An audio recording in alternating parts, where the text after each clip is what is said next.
Hello, and welcome inside my chewy head. What kind of person gets locked up in a mental hospital? Someone violent, unpredictable, dangerous? What does it take to end up on an acute psychiatric ward? And if you did, would you ever tell anyone about it? This podcast is about dispelling myths, fear, and stigma surrounding mental health from my own personal experience as a patient. Hello, and welcome back to another episode. And today we're talking about Philip. And Philip really is a meaty character. He really is. Obviously, Philip is based on a real person who was certainly when I knew him, an extremely meaty individual. And I don't mean in terms of his size, because he wasn't fat or anything, but there was a lot of him. You always knew when he was in the room for reasons that I will go into. But yes, so today we're thinking about Philip. So the first time I met Philip was breakfast. He was always at breakfast. I was always at breakfast because I always got up every single morning. As I've said previously, I was kind of unusual. I wasn't really displaying the normal symptoms of depression in terms of my behaviour.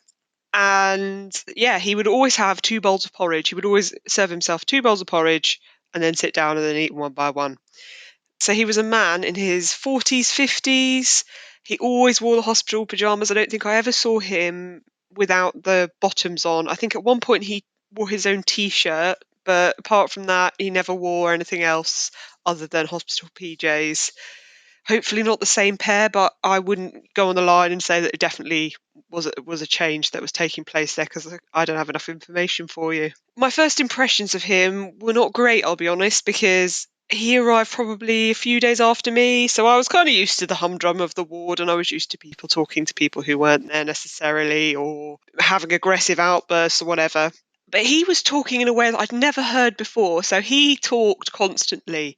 Philip was like a radio that you just couldn't turn off. It was white noise that was always there. If he was in your vicinity, there would be noise. And I could never work out whether he was actually directing his verbal diarrhea, because that was literally what it was. It was this stream of noise that made very little sense. Or maybe, conversely, it made loads of sense and I could never work out which. But equally, I couldn't work out, was he addressing that at one person in particular? Was he talking to himself? Was he talking to the room as a whole? Very difficult to really tell you.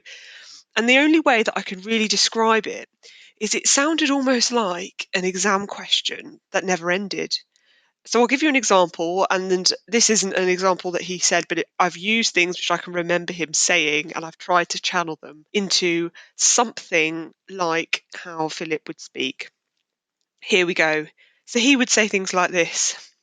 There is a man in a room. The man in the room has 5 answers and 5 questions. And for each of these 5 questions, there is a door, to which only the man has a key. For each door, there is a wall. For each wall, there is a man in a room. And the only way out is through answering the questions. Okay, so that was an example. Imagine listening to that constantly. And he wasn't talking quietly. No. He was talking very loudly and addressing potentially everyone. If not, people in the area would hear him either way. Sometimes he would kind of feed what was going on in his immediate environment into this verbal diarrhea monologue. So, for example, certain people came up to him, especially staff. He didn't like the idea of people having authority over him or telling him what to do. He certainly wasn't interested in obeying rules or social norms or anything like that. And so if a staff member asked him to move out of the way or something, he would just kind of feed them very subtly into the monologue without stopping or swerving or pausing even to catch his breath, which he rarely had to do. So he would say something like, even when an ugly woman talks to a man will not answer. A man only answers when a man has questions because a man knows all the answers. And I basically kind of interpreted that when he referred to a man, he was talking about himself. And I think perhaps in a slightly similar way to Brian from last episode, he had this sense of him being very, very important and knowing everything. He certainly, a lot of his rhetoric would link back to the idea that he knew everything about everything. Whether he did or not, I don't know. But I was always fascinated by these monologues because I was always thinking maybe there is something to them. Maybe he is getting at something that I haven't myself seen. which I found very interesting. And one thing I found extremely interesting was that often he would be sat there monologuing the whole time, and this other man who I will have definitely an episode on, he would also he wasn't a monologuer, it wasn't constant with him, but he would just come out with these one-liners constantly, usually to do with his nationality, but I don't want to say too much about him, other than that this other man, not Philip, we need a name for this other man. Let's call him Jerry. So this other man, Jerry, he would write letters like constantly, all these notes all the time, scribble loads and loads and loads of notes, and then he'd give them to people. He quite liked to give them to me, and I always felt a little bit honoured when he did. But anyway, one time he gave me this note, and Philip was standing there, and these notes were similarly kind of nonsense, but also not really nonsense, because he would refer to like historical events that had actually happened, because I looked a couple of them up, because there were things that weren't necessarily that well known, like a murder that took place in the 1800s, and he would be writing it all down. But anyway, I showed one of these notes to Philip, and I was like, Philip, what do you think of this? And he took it from me very seriously and read it, and then he was like, yes, a man understands exactly what another man is thinking about, blah, blah, blah. So I was like, wow, maybe they're on a different wavelength and they intuit and understand things that the rest of us mere mortals don't. And you might think quite clearly, we can see why Ellie was in the mental health unit from what I'm saying now. But actually, if you were there, maybe you would think similar things too. But anyway, he really enjoyed winding up volatile patients as well, like Spike. So mostly at meal times, because that was the time when we were forced as a little ward community to be closely together. And he would intentionally sit near Spike, for example, and start talking. And the talking would wind people up. It would wind people up who were obviously anywhere near him, but he would then feed them into his monologues to further irritate them. And you're not really allowed to assault other patients. So if Spike showed signs of that, he would then have to be removed and there would be a big scene. And we had many a dinner time where food ended up on the floor, and that's all I'll say about that. In terms of what was actually wrong with Philip, why he was there, I mean, he clearly was in the right place, because he would probably be in the category. Remember, I mentioned the three categories: zombies, semi-normalish seeming people, and ravers. And he would rave, obviously, or monologue. He was very manic. He would constantly be talking all the time, as I've said. I don't know if at night he talked. I don't know if he slept. I don't know much about that. But I also think that potentially he was slightly delusional. So maybe, I don't know whether he was manic and had mania, or was psychotic, or maybe had a bit of both. I really couldn't tell you. But he would do really strange things which were quite funny. So, for example, I once walked into the kitchen area. It's not really a kitchen, it was like a tiny little cupboard room with a hot tap and a fridge. Tina would obviously always be rooting through looking for any spare orange juices that she could slurp down. But if she wasn't in there and somebody had left the door open, because sometimes the staff unlocked it and they weren't really supposed to do that. But if it was, then Philip would go in there and he would access the milk. There was always milk in the fridge, because obviously people wanted to make hot drinks, and you were able to do that all day and night if you wanted to. And I walked in on him one time, and he was literally upturning this 4-pint bottle of milk over his face. That's the only way I can think to describe it. I mean, some of it definitely was going in his mouth, but not necessarily a lot of it. He was drinking all this milk, and I was like, Philip, what are you doing there? What are you doing? What's going on? What's the plan here? And he was like, a man must drink 4 pints of milk, as milk is a diuretic, and drinking milk is good for a man, blah, blah, blah, blah, blah, and carried on with the monologue and carried on drinking his milk. So I was like, is that true? And it is actually true that milk is a diuretic, so which I found out because I did some more fact checking. So I started thinking of Philip potentially as more of an intelligent member of the ward than maybe, say, Tina, for example. Because he had knowledge, definitely, and the way in which he created and articulated these stories, these monologues, they lent towards someone who was potentially quite an intelligent person. And he was capable of having semi-reasonable conversations. So sometimes you could get maybe 1 or 2 lines out from him which weren't about a man and a door and a key and a mission, but more to do with what was going on in the ward or where a certain person might be, for example. And I was quite direct with him, as I was with everyone there, because my perspective on life was that I didn't want to live it, as we know. But also that meant that I gave no shits. So if someone pissed me off, I would just tell them. And to be honest with you, that is generally a little bit like my personality most of the time anyway. But I would call him out if he, in his monologue, wove in a reference to someone being ugly or someone being fat, which he did quite a lot. And I would call him out on it and say, Philip, that's really not nice. Don't say things like that. That's unkind. Or don't be in this room if you're going to be horrible about people.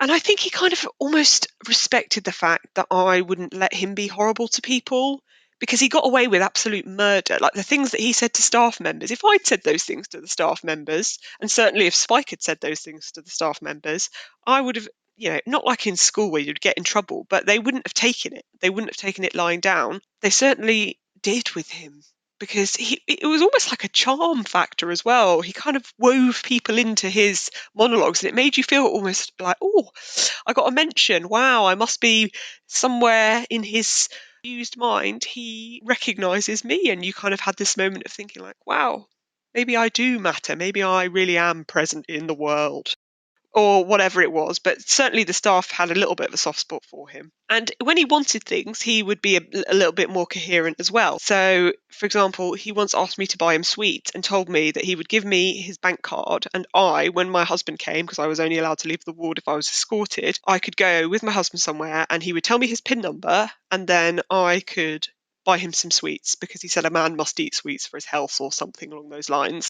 And I was really uncomfortable with that idea. And I was like, Philip, I don't really want to buy you sweets. I don't want to use your bank card. Like, I don't think that's appropriate. Because Philip was under a section. So I don't know how much I've told you about sections so far. I'll just give you a very, very brief overview, because they feed into my own personal story, which I'll get to when I get to it. But I've already said section 17 is when you are an informal patient, which means that you technically can come and go as you please. Not like a hotel, obviously. There are certain cut-off points and certain conditions. So, for example, with me being a risk to myself, I wasn't allowed to leave the ward.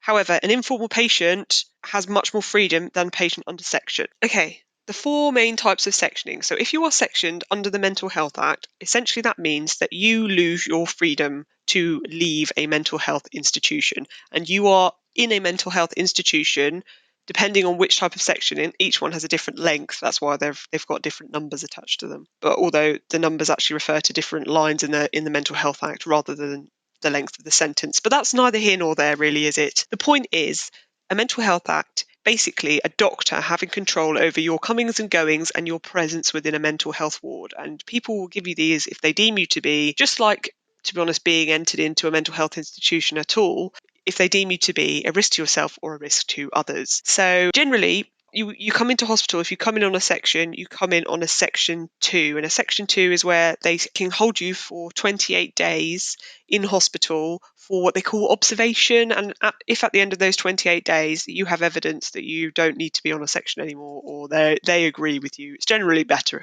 if everyone agrees, because it's a bit fractious if they don't. And I definitely have my own story with that one. That would be called a section 2. A section 3 occurs after a section 2, or it might be that I don't know exactly, but I think if you've had section 2s historically, they might jump straight to the section 3. And with the section 3, they can keep you in hospital for up to 6 months. Yep, 6 months with no freedom. No, you do not get to decide your physical location at all. You have no rights. They're gone from you. And if you want to do anything, so for example, if you want your husband to come visit you, or if you want to, I don't know, walk outside, you need to ask permission from a doctor, and they will grant you leave under a section 17. And depending on your needs, that will be really restricted to what they think is acceptable. So it might be that they think that actually you need to have escorted leave, and that is with a member of staff from the hospital. It could be that they entrust you to a carer, and I hated that term, by the way, carer. My husband was never my carer, and I wouldn't like to think of him like that. And maybe that's, again, me being arrogant. But anyway, so those are your two main ones. However, when you're also in hospital, a nurse is able to section you on behalf of a doctor for up to 72 hours, and that is called a section 5-2. And a section 5-4 follows generally from a section 5-2, and that is when a doctor sections you so they keep you in hospital until a mental health assessment can take place to determine whether or not you need to be sectioned under a section 2 or a section 3 of the Mental Health Act. So from my understanding, Philip was in under a section, so I'm probably a section 2, but I never discussed this with him. I just assume it's a section 2 because that's generally what most people come into hospital on. unless they have like a massive history of, I don't know. But so yeah, so he was on a section 2. Probably, but he couldn't leave the ward on his own. So he asked me about this bank card situation, and I was like, I really don't feel comfortable with that one, Philip, I'm sorry. And oh my gosh, did he switch on me, and I became very swiftly involved in one of his monologues, all to do with being a selfish girl. I became selfish girl, and he would like involve me and weave me into these stories. But again, because I was quite no nonsense, don't have time for this, too busy focusing on trying to kill myself, I didn't take this lying down. So I was very much like, Philip, if you refer to me like that again, I will go and complain to a member of staff about you, because you should not be speaking about me in this manner. It's not okay. And again, because he probably wasn't as used to patients behaving like that towards him, he backed off slightly. Eventually, things blew over and he moved on, or forgot, or I have no idea, but he stopped referring to me as the selfish girl, mainly because I called him out on it. And I remember one time specifically, he invited me to play Scrabble with him. And I've never played Scrabble with someone who talks constantly alongside, simultaneously, to the Scrabble game. And it was really very interesting. It was very interesting. He was quite good, actually. It was a very good tactic for putting me off my game to have this monologue going on in the background. But I still won. So good for me, eh? He was clearly very intelligent. He loved to do things to irritate the staff, and some of these were very, very strange, but honestly, they were hilarious. So, for example, he ordered himself, you get those badges? They're not badges, they're like watches, but you pin them to your uniform if you're a nurse or someone, a carer, someone who is someone who's not allowed to wear things on their wrist essentially for hygiene reasons, and therefore has one of those little watches that you pin to your lapel or your chest, right? He ordered himself one of those over the internet, because you could order things to the ward. They wouldn't come to the ward. They would go to an office somewhere, and then the ward clerk would take that, look at it. So go through all your private, as I say, no privacy in hospital. And then, which, I appreciate is fair enough, because people could be ordering whatever, couldn't they? So that's fair enough and reasonable, but, it always felt like an invasion of my personal privacy. Anyway, so he ordered himself this little nurse badge, or not badge, it's a watch, isn't it? But he would pin it to his pajamas, and he would wear that into his ward rounds, so in front of the doctor and stuff. And he would also really make it prominent to the nurses that he now had this watch. And he would, if they told him off or told him to move or to do something, he would flash the watch at them as if it was like a mark of his authority, which I found hilarious, I have to say. He also really enjoyed winding them up by standing outside their office. As I've said previously, the nurses spent quite a lot of time in their office typing, making notes, I suppose, on the patients and whatever else nurses have to do. I'm not a nurse, I don't know enough about it. But he would stand outside the door of the nurses' room, and he would play a police siren on his phone, like the noise of a police siren, as loud as he could. And it was just quite funny. I mean, it's really childish, very immature, and says more about me and probably Philip than it does about the nurses. But for some reason, maybe because there was nothing else that was that amusing, it was just funny seeing this grown man, yes, pretending that he was the police, or I don't really know what his intention was. That's the whole point of why it was funny, actually, because I had no idea why he was doing it. Anyway, eventually, Philip, it became clear, had come from quite a financially lucrative background, which is something I could probably intuit from the fact that he ordered quite a lot of takeaways, and he obviously ordered things to the ward, such as his little nurse watch. But he was moved into a private mental health facility because he had healthcare through his work, and I think he had to do a certain amount of time. Might have been 2 weeks that he was with us, with us, as if I worked for the ward. Hilarious. But he was in the same ward as me for roughly 2 weeks. I think that's quite common with health insurance for mental health. I don't really know. I'm not going to pretend that I do know. Or maybe it was something to do with paperwork. But for whatever reason, he was given a golden ticket and able to go into a private facility. Now, I was never in a private mental health facility. It's not unheard of for NHS patients to gain a bed in a private facility because there aren't enough beds in the country otherwise. And certainly we did have this woman who came from a private ward, and she'd actually elected to move to our ward because it was nearer her family. And so she wanted to be able to see her kids. fair enough. But oh my goodness, she regretted that decision so much. She would cry. She would be like, where's the therapy? Why don't I have my own room, my own bathroom? The food's not as... So all of these things were much, much nicer, as you probably would assume they would be, on a private ward. But I never had the privilege. But Philip did. And I'll never forget the day that he left, because on the day he left, I had the most cogent conversation with him that I've ever had.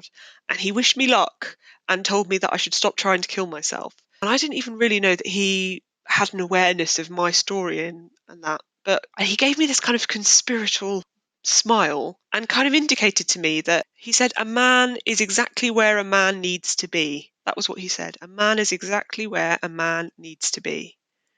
Which kind of made me think, is it that he's orchestrated this because he wants to be in a mental health institution? I think that was what he was trying to tell me. Now, that could just be that he was very unwell and very delusional. I don't know. But it was certainly an interesting idea. So what did I learn from Philip?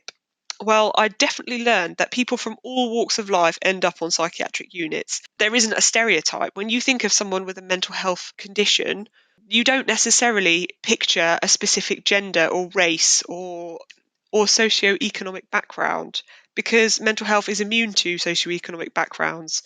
And I certainly met people from all walks of life when I was in hospital, from all races and obviously from all genders, including the transgender community, who I think sadly have a higher rate of mental health difficulties, concerns and issues. So I really kind of had my eyes opened there, because obviously I'd encountered Tina and Brian, and they were some of the first people that I met in hospital, and both of them were probably not from wealthy backgrounds. They certainly weren't, they both suffered from learning difficulties. He broadened my perspective of who mental health affects, and it made me appreciate that actually anyone at any point in their life, it doesn't have to be someone in their 20s. I know that people apparently say that mental health spikes in your 20s, so maybe that's why I was there at the age of 26. But it doesn't have to be something that happens to young people or old people or white people only or Asian people, whatever. And it doesn't have to be people who are unemployed or on benefits. It can literally be anyone. And I found that really interesting. What does he say about society? Well, I thought he was a really good example of how even in a mental health institution, having money or coming from a background of some form of privilege. So, for example, he obviously had health insurance through his work. I mean, that really is very, very fortunate. My goodness, I wish my work... In fact, you know what? My work did actually have a health insurance scheme that you could have paid a premium on and got more benefits. So maybe if I'd actually paid into that, I would have been able to go into a private hospital. But sadly, I didn't have that privilege. But I think it's interesting that for some people, going into a private hospital is an option. And for other people, it's never even a consideration. And I'm not suggesting even that the care is better in private hospitals, because actually I've heard from bank healthcare assistants who work, around different units all the time, depending on where the need is, that the private care isn't often that great. But the fact that there is a private versus a public option for some people is interesting, I think. And what can you learn from Philip? Well, I think the fact that agency and awareness in people with severe mental health conditions, which clearly, you couldn't argue that Philip was quite clearly unwell. He was suffering from a mental health condition. And jokes aside, and apart from all the funny things that he did, and he did a lot of funny things and outrageous, he was outrageously rude to staff members, outrageously rude to patients. He wound people up. He impersonated a nurse, for goodness sake. So although those things are quite funny, at the same time, it's also sad because he was mentally unwell. And so I think it's interesting to appreciate that even people with severe mental health issues, they're still human beings and they still have some level of awareness and they still have agency to some degree. I'm not saying that they're completely 100% on board with every single thing that they're doing and they understand exactly where they are. I'm not saying that, but I am saying that the people I met, and certainly Philip as one of those people, he did have some awareness. And in fact, he had more awareness than I gave him credit for, because, as I say, he could tell me on my final day to stop trying to kill myself. And if he was able to do that, he had obviously understood and interpreted all of that whilst also holding a monologue to the world at the same time, which was far above my pay grade in terms of what I was capable of doing when I was on a hospital. And so I think Philip really is an example, therefore, of agency and awareness in mental health conditions and patients. And so people that you might laugh at or overlook have something to contribute, even if it is just a game of Scrabble. Thank you so much for joining me for today's episode. I'll be back on Tuesday. I'm still not over that. Next week. So tune in then when I will be sharing with you two of my very greatest friends in that particular hospital, on that particular ward, Susan and Roy, which is a very difficult episode for me, for reasons that I will make clear to you when I get to that episode. Until then, I'd love to carry the conversation on with you. If you'd like to follow me on social media, all of my socials are down below, or even better, it'd be great if you could subscribe to this podcast. See you then.